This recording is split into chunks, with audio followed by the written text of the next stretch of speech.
So हे guys, स्वागत आहे तुमचं पुन्हा एकदा नवीन ब्लॉगमध्ये. सो आजचा आपला ब्लॉग असणार आहे हळद सांडगे लग्नविधी याबाबतचा. घरातील माहोल, हळदीची धमाल आणि नातेवाईकांची गर्दी असं संपूर्ण कॉम्बिनेशन तुम्ही या ब्लॉगमध्ये अनुभवणार आहात. Next day. हे गाईज, स्वागत आहे तुमचं आपल्या नवीन ब्लॉगमध्ये. सो आजचा ब्लॉग असणार आहे हळद सांडग्याचा कार्यक्रम आहे आज आमच्या घरी. सो त्याचाच ब्लॉग हा असणार आहे. आणि आज आम्ही सकाळी उठलोय आणि आता नाश्ता करतोय. आणि वैष्णवी दीदीने काहीतरी मस्त बनवलंय नाश्त्याला, सो आम्ही तुम्हाला ते दाखवतो. वैष्णवी दीदीने बनवलेले बीटरूटचे कटलेट्स. सो आता आपण बघू टेस्ट. तर ती टेस्ट करतेय. A few moments later. आता इकडे सगळं चालू झालंय. इथं तोंड घ्यायचंय. सो आता आम्ही इथं बसलोय आणि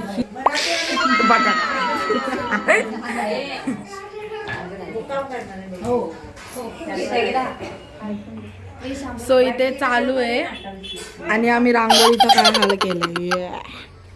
बाळा स्नॅप नाही येते, झूम करते. फक्त ऍक्टिंगला काढली होती रांगोळी, ती पण ती पुसून टाकली. आता आम्ही इथं आलोय दुसऱ्या घरामध्ये. काय खातोय बाबू? काय खातोय? जाम चपाती. वरती बघून हाय कर. Hi guys. हाय गाईज बोल. गोंडस. सो इकडे चहा बन. या कापायला या सगळेजण. आमच्या घरात खूप मज्जा येते जेव्हा लग्न असतं. एकदम मज्जा येते. आज खूप छान वाटतंय, घर भरल्यासारखं वाटतंय. आज खरं सुरुवात झाली आहे लग्न कार्याला. या सगळ्यांनी मस्त एन्जॉय करू. माझं गोंडस. चल. आणि हा नॉन. आणि तनुनी रांगोळी काढलेली आहे. तनय आहे. तिने काय लिहिलंय माहिती का? केतनचा हळद चांडगा.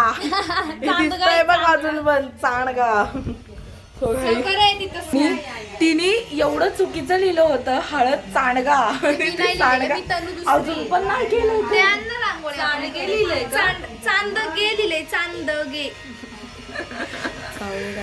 जातो आम्ही आता. बाय. हळद चांडगे. वर बघ. वर बघ. अनुश्री इकडे बघ. इकडे ग शेंबडी.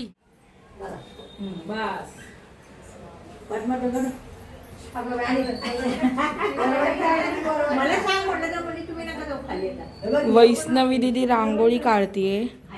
सो हे सगळे आलेत इकडे.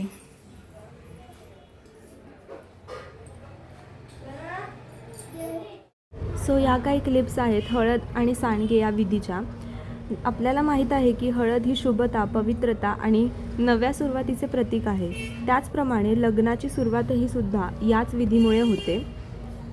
तसेच सांडगे कार्यक्रम यामध्ये घरातील सर्व स्त्रिया एकत्र येऊन नवऱ्याच्या नव्या जीवनासाठी शुभेच्छा आणि साथ देण्याचा विधी हा आहे. सो तुम्ही या क्लिप्स बघू शकता.